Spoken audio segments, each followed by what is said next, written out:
Assalamualaikum warahmatullahi wabarakatuh. Jumpa lagi bersama saya Adi di channel Ngulik Sejarah.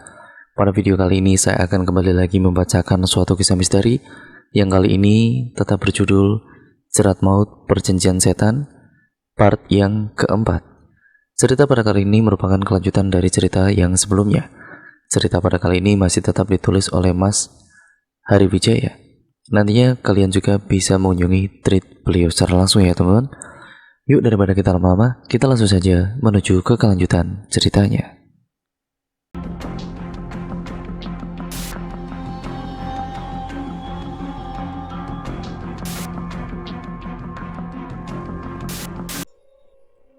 Sadar kalau bukan manusia yang meneleponnya, Nessa langsung melempar handphonenya ke meja. Ia teriak sekuat mungkin dan langsung lompat ke kasur, membuat teman-temannya kaget. Lo itu kenapa sih? Tanya Nindi. Alice pun sama bingungnya melihat tingkah Nessa yang ketakutan dan masuk meringkuk di dalam selimut. Setelah Nessa menjelaskan apa yang terjadi, barulah mereka paham. Mereka pun akhirnya ikut ketakutan dan memutuskan untuk segera tidur. Lampu mereka biarkan menyala pada kala itu. Mereka memaksa matanya untuk terpejam. Di dalam suasana mencekam itu, mereka terlelap menunggu pagi datang mengganti hari. Keesokan harinya, Leo yang baru selesai mandi berjalan keluar kamar. Ia lalu duduk di pelataran depan rumah sambil membawa handphonenya. Ia tengah menunggu seseorang mengangkat teleponnya. Saat itu ia tengah mencoba menelepon Ki Danang untuk bertanya soal gangguan-gangguan makhluk gaib yang ia dan Nessa alami selama ini. Sambil memperhatikan sekitar dan menghirup udara pagi, Leo dengan sabar menunggu sampai akhirnya Ki Danang mengangkat teleponnya. Buru-buru ia menempelkan handphone ke telinganya. Halo Ki. Ki Danang, apa kabar? Sapa Leo sembari berbahasa basi menanyakan kabar. Kabar baik Leo. Maaf lama angkatnya. Soalnya tadi cari sinyal dulu, kata Ki Danang seperti itu. Iya Ki, gak apa-apa, jawab Leo. Kenapa? Kamu telepon saya karena ada masalah kan? Kamu diganggu kan? Saya sudah firasat, kata Ki Danang yang ternyata sudah tahu apa yang terjadi. Mendengar itu, Leo seakan mendapat harapan baru. Iya Ki, betul. Akhir-akhir ini saya banyak kena gangguan makhluk-makhluk gaib itu. Ki Danang tahu kenapa? Kenapa saya digangguin? Bisa bantu saya? Tanya Leo. Ya udah kewajiban saya buat kasih tahu apa yang terjadi. Tapi saya nggak bisa bantu. Harus kamu sendiri yang bergerak. Ki Danang mulai menjelaskan lewat sambungan telepon. Kamu ingat kan perjanjian yang kamu buat dengan makhluk gaib di Gua Setonggo? Kamu bilang kalau kamu siap melakukan apapun. Semua gangguan yang kamu alami adalah peringatan dari para penunggu Gua Setonggo. Mereka meminta tumbal, Leo. Kamu ingat? Tutur Ki Danang. Tumbal? Leo kaget mendengarnya. Iyalah, tumbal manusia, tegas Ki Danang. Kamu masih simpan golok yang diberikan oleh penunggu Gua Setonggo kan? Kamu harus membunuh orang menggunakan golok itu. Golok itu akan menghisap darah, dan dengan begitu kamu sudah menyerahkan tumbal, dan gangguan itu tidak akan lagi datang lagi. Tambah Ki Danang seperti itu. Jadi, itulah kenapa saya harus membawa golok itu ya. Ternyata golok itu ada fungsinya, kata Leo. Iya Leo, golok itu jadi perantara tumbalnya. Cepat lakukan Leo. Berikan tumbalnya sebelum gangguannya semakin memburuk dan berakibat tidak baik untuk dirimu sendiri. Mereka haus darah Leo, ucap Ki Danang memperingati. Setelah percakapan di antara mereka selesai, Leo mematikan telepon dan buru-buru berjalan masuk ke dalam rumahnya. Ia buru-buru berjalan ke kamar. Sesamanya di kamar, ia raih tas miliknya. Dari dalam tas itu ia keluarkan sebuah golok pemberian makhluk halus penghuni Gua Setonggo yang masih ia simpan sampai sekarang. Leo menatap dalam-dalam golok itu. Iya Leo, Gunakan itu, bunuh siapapun dengan golok itu. Sebuah bisikan misterius terdengar jelas di telinga Leo. Malam itu tanpa sepengetahuan Nessa, Leo pergi meninggalkan rumah dengan mobilnya. Sang pacar masih takut untuk pulang dan memilih untuk tetap berada di apartemen temannya yang ia rasa cukup aman untuknya mengungsi. Cahaya lampu mobil Leo menyala menerangi halaman rumah dan jalan komplek di depannya. Setelah itu suara deru mesin mobil pun kemudian terdengar. Leo menjalankan mobilnya perlahan memasuki jalanan. Dengan nyaman Leo duduk di dalam mobil, tangannya dengan lihai menggerak-gerakkan setir ke kanan untuk berbelok arah. Dengan kecepatan sedang ia kemudian berjalan keluar kompleks melewati portal yang dijaga oleh beberapa satpam di posnya. Baru setelah itu ia bertemu dengan jalan raya yang masih ramai malam itu. Mobil Leo mulai masuk ke dalam ramainya jalan raya. Ban mobilnya bersentuhan dengan aspal jalan yang kasar bersamaan kendaraan lainnya. Mobil Leo meramaikan jalan raya. Sesekali terdengar suara klakson yang mengganggu. Sesekali lampu merah juga menahannya, membuat perjalanannya jadi semakin lama. Setelah beberapa kilometer berjalan, Leo pun melambatkan laju mobilnya. Ia masuk ke sebuah area, sebuah gedung yang dikenal sebagai salah satu klub malam yang ramai. Klub malam yang dulu sering menjadi tempat Leo menghabiskan malamnya. Ia segera memarkirkan mobilnya lalu mematikan mesin. Leo turun dari mobil dan segera masuk ke dalam klub malam itu. Saat sampai di dalam, kelap-kelip lampu pesta dan suara musik yang keras mulai terdengar. Leo melihat ke segala arah mencari seseorang di tengah keramaian itu. Ia lebih dulu berjalan ke arah bar dan juga duduk di sana. Segelas minuman ia pesan, dan sambil menikmati suasana, Leo meminum minumannya. Dari arah belakang seseorang datang menyapanya. "Leo," panggil sesosok laki-laki gemuk dengan pakaian penuh warna dan tampak mahal. Sebuah kacamata terpasang di wajahnya. Leo menoleh dan melihat laki-laki itu. Darren," sapa Leo. "Wah, baru kelihatan lagi lu. Semenjak jadian sama Nessa lu gak pernah balik ke sini," kata laki-laki bernama Darren itu. "Gak apa-apa, gue cuma lagi mau keluar aja," jawab Leo. Darren lalu ikut duduk di dekat Leo dan ikut memesan minuman. "Kenapa? Ada masalah sama Nessa?" tanya Darren. Enggak kok, gak apa-apa." Sambil menjawab pertanyaan Darren, Leo ini menatap ke sana kemari mencari seseorang di tengah keramaian. "Gak apa-apa, tapi kok lu tumben kesini sendirian lagi? Nessa aku gak ikut." Darren yang penasaran terus bertanya menggali informasi yang bisa menjadi bahan gosip di grup chat itu. Mata Leo melihat sosok perempuan bergaun biru yang sedang mengobrol dengan teman-temannya di dekat panggung musik. Wanita dengan rambut bergelubang itu menarik perhatian Leo. Langsung saja tanpa menjawab pertanyaan dari Darren, Leo buru-buru turun dari kursinya. "Darren, maaf ya, gue duluan," ucapnya dengan langsung buru-buru berjalan meninggalkan Darren. "Mencurigakan banget sih tuh orang," gumamnya sambil memperhatikan Leo. Leo berjalan menerobos kerumunan orang yang berkelumpul. Ia kemudian berjalan cepat ke arah panggung musik sebelum wanita yang ia lihat itu menghilang. Sesamanya di dekat panggung, Leo menghampiri wanita bergaun biru itu. Mata mereka saling bertatapan dan saling melontarkan senyum. Wanita itu tampak cantik dengan riasan wajah sederhana, memamerkan kulit kecoklatannya yang indah dan juga eksotis. "Nadine," panggil Leo dengan nada tinggi karena suara musik yang terlalu keras. "Hai Leo," sapa wanita bergaun biru itu bernama Nadine. Dengan sedikit canggung, Leo mendekat dan juga bergabung dengan Nadine dan juga teman-temannya. Tatapan aneh pun seketika muncul ke arah Leo, tapi kemudian tangan Nadine segera menggandeng lelaki itu dengan mesra. "Sorry ya, gue ada perlu duluan sama cowok tajir ini," kata Nadine pada teman-temannya. "Ayo Leo," ajak Nadine yang langsung berjalan sambil menariknya ke tempat lain. Nadine membawa Leo menjauh beberapa meter dari teman-temannya. Mereka berdua mencari sofa yang kosong untuk mengobrol. Hingga bertemulah mereka dengan sebuah sofa yang ada di bagian ujung.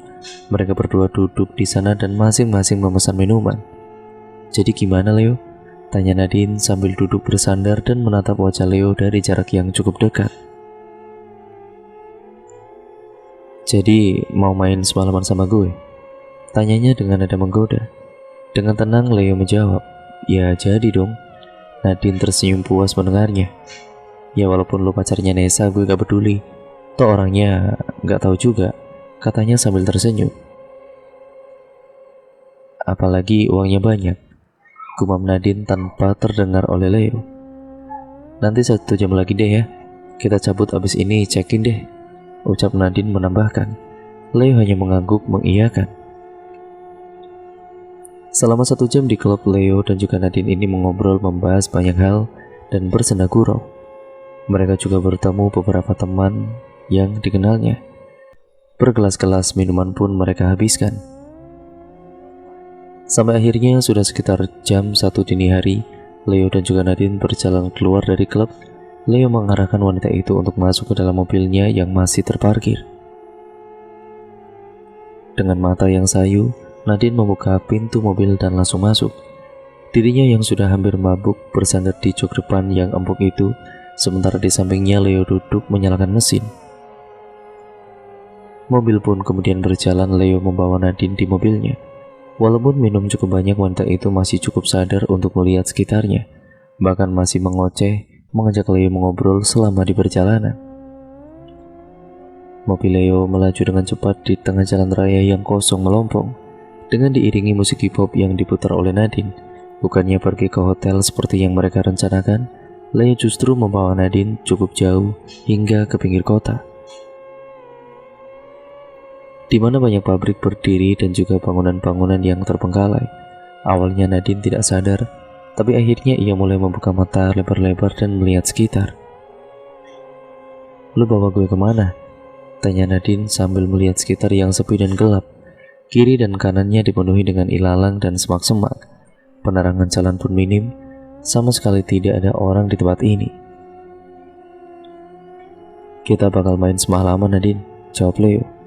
Ia lalu membelokkan mobilnya ke arah jalan setapak yang dikelilingi dengan rerumputan tinggi dan semak-semak, sehingga mobilnya tersembunyi dan tidak bisa dilihat oleh orang yang kebetulan lewat di jalanan. "Turun dulu yuk," ajak Leo yang mematikan mesin mobil. "Aduh, lu ngapain sih kesini? Banyak nyamuk tahu," ucap Nadine yang dengan wajah malas membuka pintu mobil kemudian keluar. Nadine berdiri di samping mobil sementara Leo yang ikut keluar lalu berjalan ke belakang mobil. Ia buka bagasi mobil dan mengambil sebuah golok keramat pemberian makhluk penunggu Gua Setonggo. Leo menatap golok itu dan juga mulai meyakinkan diri. "Tunggu apa lagi? Lakukan, Leo. Tepati janjimu." Sebuah bisikan terdengar di telinganya membuat Leo semakin yakin dengan apa yang ia lakukan. Ia pegang kuat-kuat goloknya. Setelah itu ia tutup kembali bagasinya. Kemudian Leo berjalan cepat ke arah Nadine yang berdiri membelakanginya. Melihat adanya kesempatan, tanpa ragu Leo langsung menikam Nadine dari belakang, tepat mengenai bahu kanannya.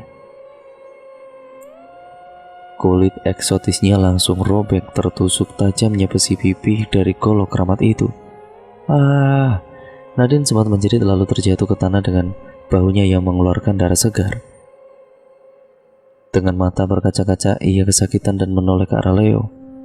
"Leo, jangan," ucapnya ketakutan sambil menahan sakit. Sementara Leo dengan tatapan dingin berjalan mendekat, diri laki-laki itu seakan dirasuki oleh sosok iblis. Golok yang semula bersih mengkilap kini berubah menjadi merah penuh darah. Sementara darah segar terus keluar dari luka menganga di bahu Nadine. Mencium bau darah, sang iblis semakin haus. "Ayo, habisi dia, Leo." "Ah, Leo, apa-apaan ini?" kata Nadine yang panik sekaligus takut. Ia menahan rasa sakit di bahunya sambil perlahan bergerak mundur, menghindari Leo yang sudah dirasuki oleh iblis. "Maaf Nadine, temanku butuh darah," ucap Leo dengan nada dingin dan tanpa rasa kasihan sedikit pun. "Sini kamu," tegas Leo yang langsung memegang kaki Nadine dan menariknya. Ah, Nadine menjerit sekeras yang ia bisa, berharap seseorang mendengar teriakannya dan memberi pertolongan. Tapi di tengah semak belukar yang sepi itu, tidak ada siapapun selain mereka berdua. Buru-buru Leo menutup mulut Nadine sehingga suaranya tidak lagi terdengar. Wanita malang itu berusaha lepas memberontak dari laki-laki gila yang ingin membunuhnya. Nafasnya terengah-engah, ia menangis dan juga membuat wajahnya basah oleh air mata. Badannya terus bergerak memaksa untuk lepas dari cengkeraman tangan kasar laki-laki itu. Tapi apa daya, tangannya kalah kuat dibandingkan dengan Leo yang dibantu oleh iblis. Saat itu juga Leo mengarahkan goloknya ke leher Nadine dan tanpa ampun ia menancapkan ujung golok ke leher Nadine. Besi tajam itu menembus kulit lehernya yang indah, memutuskan tenggorokan yang menjadi jalur pernafasannya, juga memutus pembuluh darah yang mengarah ke otak. Sontak darah segar muncrat ke segala arah seperti pipa air yang bocor. Mata Nadine melotot kesakitan. Belum selesai, Leo terus memotong leher Nadine seperti sedang menyembelih seekor kambing. Darah segar dan kental terus keluar dari lehernya yang menganga. Terdengar suara nafas Nadine yang mirip suara orang mendengkur. Tubuh wanita yang sudah lemas itu lalu ia biarkan tergeletak di atas tanah yang dingin.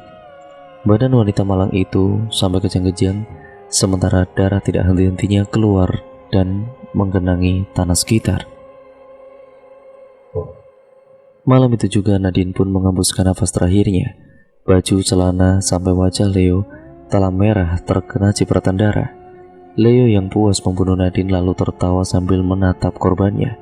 Hahaha, tawa Leo. Bagaimana temanku? Apakah ini cukup? Ucap Leo kepada sesuatu yang ia sebut teman, yang tidak lain adalah makhluk halus penunggu gua Stonggo yang sejak tadi terus berbisik di telinganya, menyuruhnya untuk membunuh. Setelah memastikan korbannya telah mati, Leo sudah mempersiapkan semuanya. Ia keluarkan sebuah sekop dari dalam bagasi. Di tengah malam yang sunyi senyap itu, ia menggali tanah di tengah rimbunnya semak-semak dan ilalang. Bau amis darah mulai tercium, badan Leo kotor oleh darah dan juga keringat. Ia terus menggali dan juga menggali. Beberapa menit berlalu, usahanya berhasil. Sebuah lubang yang hanya sedalam 1 meter berhasil ia buat. Ia lempar sekopnya ke dalam bagasi, lalu ia berjalan ke arah mayat Nadine. Ia seret tubuh tidak bernyawa itu ke lubang yang ia buat. Ia lempar begitu saja tubuh Nadine ke dalam lubang lalu tersenyum menatapnya. Bagaimana? Malam yang indah kan? Tanya Leo sambil tertawa kecil seperti seorang psikopat. Ia mulai menurunkan tanah yang ia gali tadi. Pelan-pelan jasad Nadine terkubur oleh tanah yang tidak terlihat lagi. Meski begitu, bekas darah masih tampak jelas di tanah bekas Nadine tergolek tadi. Tapi Leo tidak peduli. Setelah selesai mengubur Nadine dan menutupi bekas kuburannya dengan rumput, Leo buru-buru naik ke mobilnya untuk segera meninggalkan lokasi itu. Cahaya lampu mobilnya kembali menyala, lalu ia kemudian mulai berjalan mundur. Sesamanya di jalan tanpa pikir panjang, Leo langsung menjalankan mobilnya kembali menuju arah pulang. Hatinya merasa lega setelah selesai memberikan tumbal yang diinginkan oleh sang iblis. Hampir 1 jam perjalanan, akhirnya Leo sampai di rumahnya. Malam yang cukup melelahkan baginya. Ia kemudian memasukkan mobilnya dan parkir dengan rapi di bagasi rumah. Dengan badan bau amis darah yang kotor pada kala itu dan juga kotoran tanah, ia berjalan masuk. Awalnya ia ingin segera mandi dan membersihkan diri. Akan tetapi ia merasakan ada sesuatu yang aneh di kamarnya. Karena itu ia belok sebentar ke arah kamar, tangannya membuka pintu dan melihat ke dalam. Betapa senangnya Leo dengan apa yang ada di dalam kamarnya. Bertumbuk-tumbuk uang pecahan 100.000 rupiah tergeletak di atas kasurnya, di lantai dan juga di mejanya. Lebih banyak dari hari-hari sebelumnya tentunya. Leo kemudian tertawa dengan singkat. Dirinya lalu berjalan mendekati uang-uang itu. Leo segera melompat dan juga mendaratkan tubuhnya di atas tumpukan uang. Seperti orang gila, tubuhnya menari-nari dan menggeliat di atas tumpukan uang itu. Lembar demi lembar uang ia lempar ke atas sambil berteriak-teriak. Inilah hidup, hidup perlu uang. Berikan aku lebih banyak uang lagi. Buat aku kaya raya, teriak Leo seperti orang gila. Hahaha, sebuah suara tawa terdengar menggema di dalam kamar Leo. Alih-alih takut, Leo justru ikut tertawa bersama dengan suara tawa misterius itu. Leo kemudian memejamkan matanya. Ia biarkan tubuhnya yang lelah itu terlelap dalam tumpukan uang yang harum memikat, yang wanginya lebih enak dari wangi parfum Perancis sekalipun. Keesokan paginya, suara bel rumah Leo pun berbunyi. Dengan memakai jaket hitam dan juga tas kecilnya, Nessa pulang setelah beberapa hari menginap di apartemen temannya. Leo yang sudah rapi pun berjalan ke pintu depan. Uang-uang yang ia dapat semalam sudah tersimpan rapi di dalam karung dan tersembunyi di salah satu ruangan yang tidak bisa diketahui oleh Nessa. Baju pun sudah diganti, tubuhnya telah bersih dari darah dan tanah, sehingga ia sudah siap berjumpa dengan sang pacar itu. Pintu dibuka, Leo tersenyum menyambut kepulangan sang pacar. Begitu juga Nessa yang sudah rindu dengan rumah ini. Mereka berdua langsung masuk ke dalam. Nessa beristirahat di sofa sambil bermain handphonenya. Leo kemudian berjalan ke salah satu sudut ruangan. Ia lalu membuka kulkas dan mengambil sekaleng minuman. Setelah itu berjalan mendekati Nessa. "Ini minum," kata Leo sambil memberikan kaleng minuman itu. Iya, terima kasih," ucap Nessa yang langsung mengambil minuman dan meminumnya. Leo duduk bersandar di samping Nessa. Matanya memperhatikan wajah pacarnya itu sambil tersenyum. Menyadari itu, Nessa menatap balik sambil tertawa kecil. Ia kemudian taruh minumannya di meja. "Kenapa?" tanyanya kepada Leo. Enggak apa-apa," jawab Leo pelan. "Kita liburan ya? Kamu mau kemana? Bali atau luar negeri? Atau ke luar planet sekalian? Aku bisa kok," ucap Leo sedikit bercanda. Nessa tertawa kecil. "Kok tiba-tiba ngajak liburan?" tanyanya. "Dan kapan lagi kan? Mumpung moodku lagi bagus," jawab Leo. Nessa pun lalu diam sejenak. Tangannya menopang dagu, matanya menatap ke langit-langit. Setelah berpikir sebentar, Nessa kembali menoleh kepada Leo. "Aku mau ke Lombok," ucapnya sambil tersenyum. "Oh, Lombok deket kalau gitu," kata Leo dengan nada yang sombong. "Kalau ke Lombok kita nggak usah sewa hotel. Pulang pergi naik pesawat juga aku bisa. Aku beli pesawatnya kalau perlu," tambah Leo semakin sombong. "Apaan sih kamu? Sombong banget," kata Nessa sambil tersenyum lebar. "Kamu habis menang lotre ya?" tambah Nessa sambil terkekeh. Beberapa jam kemudian, mereka berusaha pergi meninggalkan rumah. Leo telah menjanjikan pacarnya untuk belanja hari ini. Maka dengan segala kekayaan yang ia punya, hal itu sangat mudah ia lakukan. Apapun keinginan Nessa, semahal apapun barangnya tidak akan membuat Leo gentar. Uangnya tidak pernah habis karena ada sosok iblis yang membackupnya.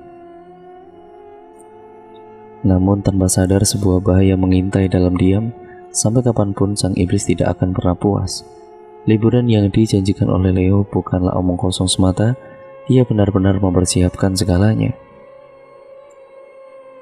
Ia memesan tiket pesawat sejak jauh-jauh hari, bahkan sudah memesan hotel untuk 5 hari di sana. Mereka hanya tinggal menunggu waktu untuk berangkat saja. Ya, wanita mana yang tidak senang dengan laki-laki sebaik Leo? Tapi Nessa sebaliknya, bukannya senang, ia justru tambah kesal sepanjang hari. Selama seharian Nessa memasang wajah cemberut yang membuat Leo sedikit cemas. Seharian penuh Leo terus berpikir dan mengoreksi dirinya. Apakah ia berbuat atau melakukan atau mengatakan sesuatu yang membuat Nessa marah? Tapi tidak ada sama sekali. Semuanya baik-baik saja, tapi sikap Nessa tiba-tiba saja berubah. Sambil duduk menonton televisi, Leo masih tidak tenang dan terus memikirkan soal tingkah Nessa yang terasa janggal. "Nessa, panggil Leo dari depan televisi. Ia yang tidak tahan dengan sikap aneh pacarnya pun memutuskan untuk bertanya langsung kepada Nessa. Di samping itu, Leo juga khawatir ada masalah yang disembunyikan Nessa darinya, sehingga membuatnya terbebani sendiri. Tidak berselang lama Nessa datang dengan wajah cemberutnya. Ia berdiri tidak jauh dari Leo yang bersandar di sofa dengan setelan celana pendek dan khas berwarna kuning kusam. Mata mereka saling bertatapan, tapi tatapan Nessa sangat tidak bersahabat. "Kenapa?" tanya Leo sambil membenarkan posisi duduknya. "Kamu aneh deh seharian ini," tambah Leo. "Aneh gimana?" tanya Nessa sambil membuang muka. "Sebentar lagi kita mau berangkat liburan loh. Kamu kenapa pasang muka cemberut gitu terus sih? Aku ada salah? Aku bikin kesel kamu ya atau bagaimana? Coba ngomong biar masalah selesai. Aku nggak mau ya kalau nanti kita berangkat ke Lombok wajahmu masih kayak gini," kata Leo menjelaskan. Nessa menghela nafas. "Kamu masih nggak sadar juga?" tanya Nessa. Leo menggeleng. "Enggak, coba sadarkan aku," katanya. Nessa menyilangkan kedua tangannya di depan dada, wajah kesal terpasang di wajahnya. "Malam Selasa kamu kemana?" tanya Nessa. "Malam Selasa?" tanya Leo. Kemudian ia mulai berpikir dan mengingat-ingat sampai akhirnya ia sadar malam Selasa yang dimaksud Nessa adalah malam saat ia membunuh Nadine.